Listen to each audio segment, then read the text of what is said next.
Okay, there are a couple of things you want to have set up at minimum, perhaps a good feel for what's going on with the games and so forth. One of those here is the NFL odds and lines on sportsline.com, for example, or a similar site perhaps. It's fine.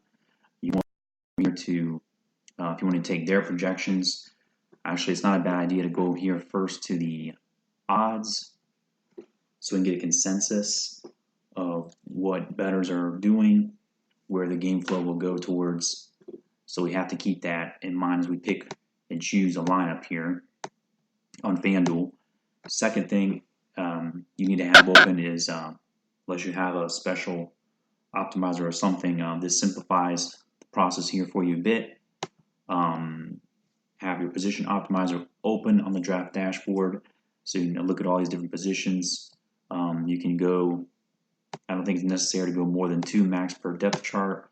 We're on the main 13-game slate on FanDuel, so we're good to go as far as this goes. I already watched a few players that I liked. I just want to make sure they're still playable.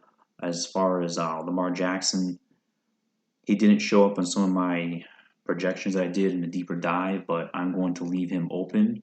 So I still believe that he, as far as the rushing total and everything, considering, you have to leave him for open consideration as well for cash games.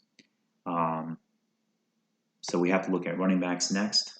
Okay, Mahomes is the best value still, even though the price is up there and everything. You still got to look at and consider him. Let's run back over here real quick though to our NFL odds. As we see here, some of the highest over/under, better and best always to go with the higher over/under games to get some offense going. So with Mahomes' game, very highly projected here. So I scroll down to the game I want, which is that KC Oakland game. Okay, here we go. We're at 53.5, very good. Compared to our other games, we can see there.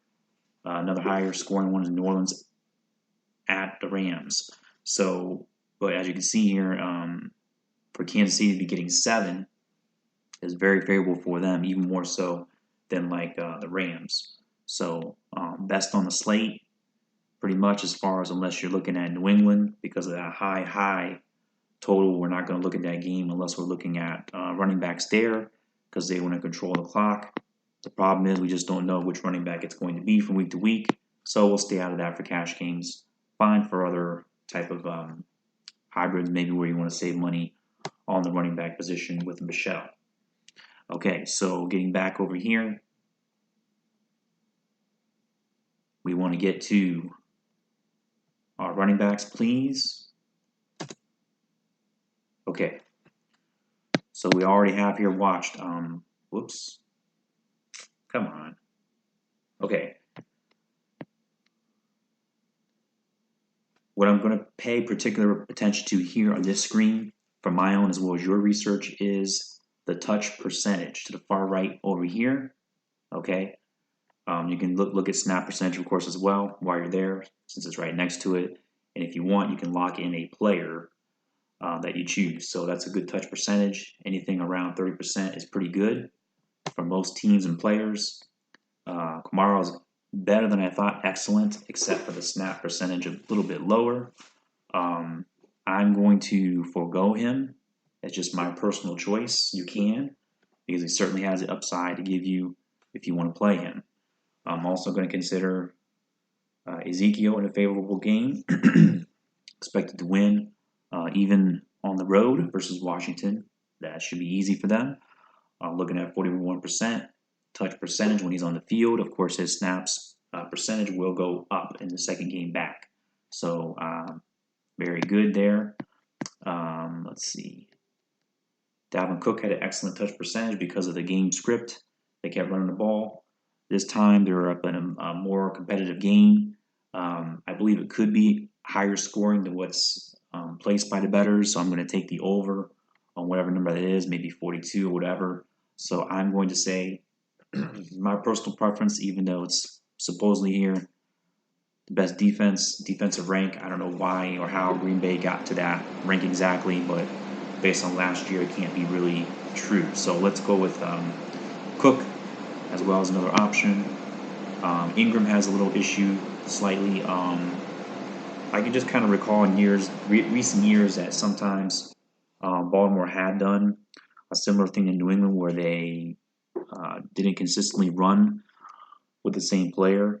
You also have Jackson in the mix, of course, at quarterback. So I am not going to go there for this week. I'm going to give it another week or two. Of course, I may regret it because his salary will probably go up after another week, significantly more. But also, because he has that nursing shoulder pain, we're going to just roll with somebody else. And then we got, I forgot to order this up here. Okay. In terms of best overall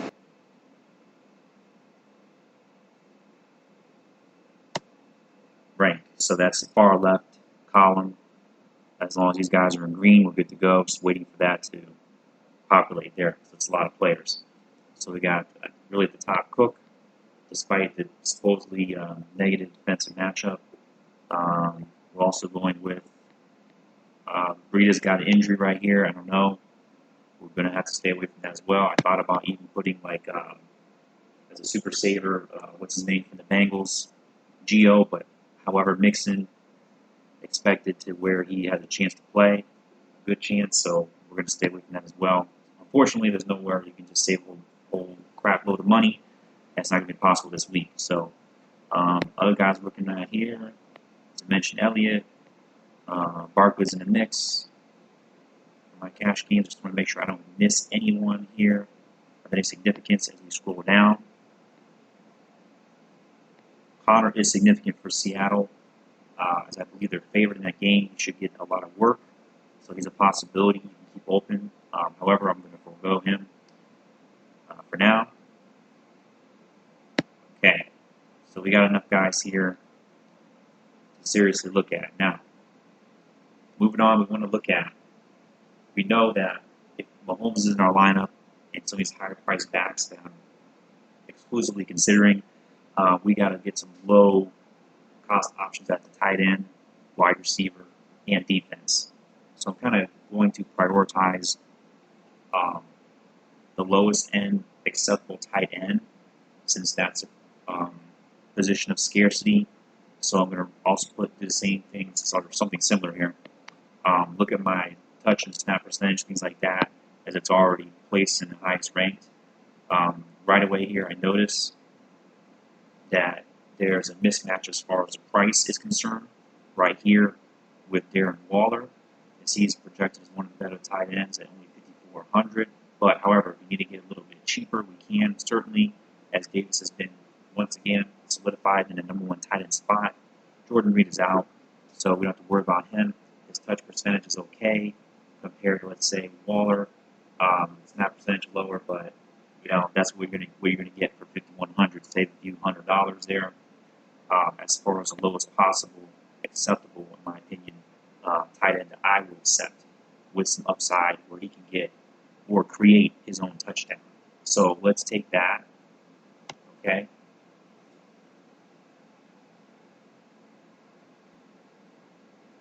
Just have to wait for that. Hopefully it's coming up.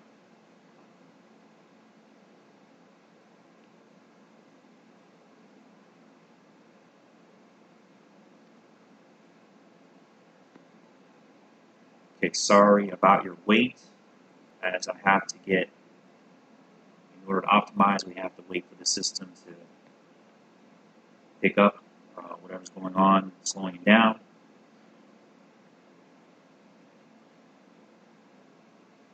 So the trick is here, go ahead now, with wide receivers, we're looking for guys as a balance as far as touch percentage.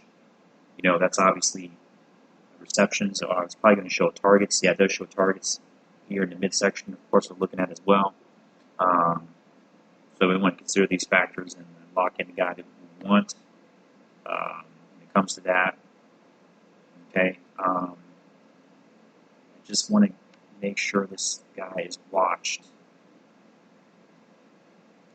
hopefully we can keep this rolling.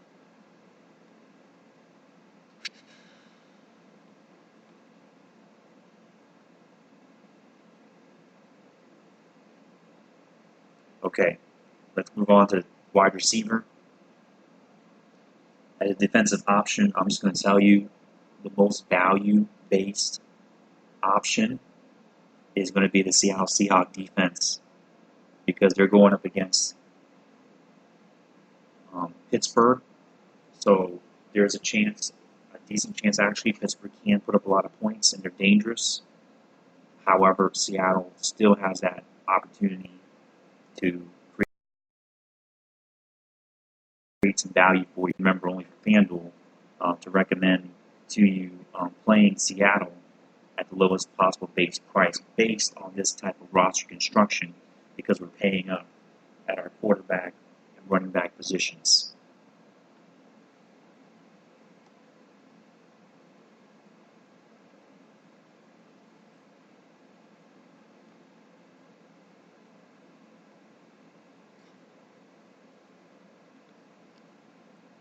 I'm still trying to get to wide receiver positions as this is sort of stopped, and sometimes that's just unfortunate.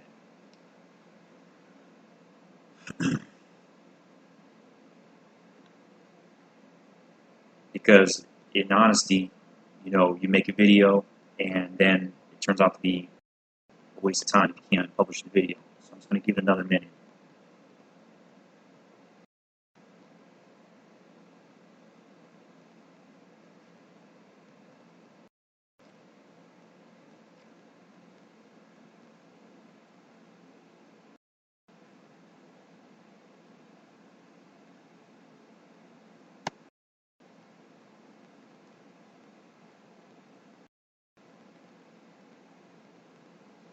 So let's do this. I'm going to still post on the blog, wealthyfantasyfootball.com, there, as well as a link to get into this draft dashboard optimizer, so you can still have at least a team that you can put out there and feel confident in cash games, so that you can, in fact, maybe we could just pull up an optimized lineup here. Okay, it is working now. Let's see what we get out of curiosity, the way it is. I'm just looking for high upside receivers. It can be somewhat difficult at the wide receiver position to, figure out obviously who's going to get enough air yards and touchdowns. It's very hard to predict. But what we can do is predict, like I was saying, the targets sort of and the share of touches. So, but we also know from history, of course, in Washington football, how many players, can create and do things such as Deshaun Jackson type of player, profile, analytically wise, what we're looking for, as far as creating that upside. Get one out of the three wide receivers to do that, and the other ones just, get a few receptions and total of 5 points. You can still get yourself enough points provided from the receiver position. So it's similar to the baseball theory that I've been using in creating really upsided hitters strategy and a really upside pitcher setup strategy as well. So we're going to switch this here to what we want, okay? And that's going to be, as I mentioned, the most reasonable, lowest cost, because we're not going with the Dolphins. That's not, that's stupid. We're going with the Seahawks. As you see, the rating has 100 there because they can do some things, create turnovers, get pressure on the rush, and so forth versus Pittsburgh. So we got Elliott, Cook, and I have watched Sony Michel. However, I don't like that. In fact, what I want to do is show you what it'll look like with Mahomes as my preference. Okay? In the high value and high cost running backs. Okay? At that moment.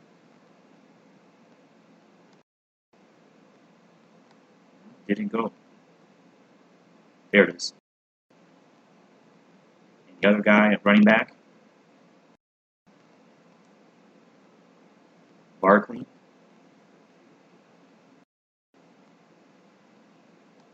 Okay, this is literally how you want to construct the lineup.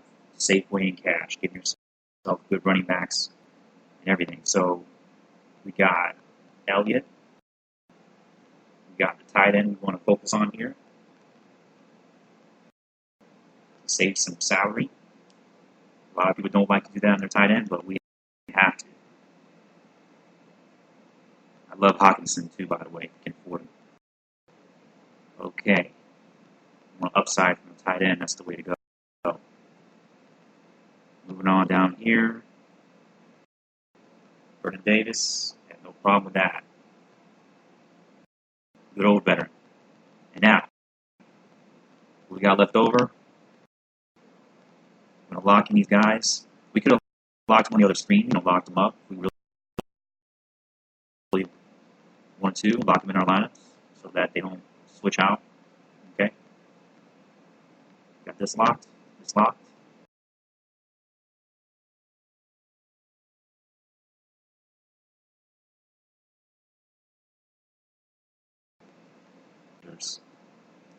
And if they are kind of like what I like, and then I'll save that for or at least go to my blog to get the recommendations on the actual receivers that I'll play. It gives me some guys, but Gallup, it's a possibility. I don't like the game script versus Washington, but however, Detroit and the Chargers, Amendola's fine. But you're getting limited upside. There's got to be somebody better than this guy here that we can get. Let's see, at least for now, and finish this up. Let's see.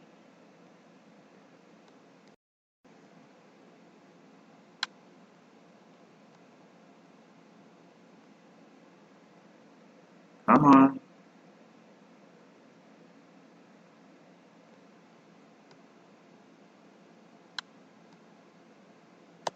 Let's go.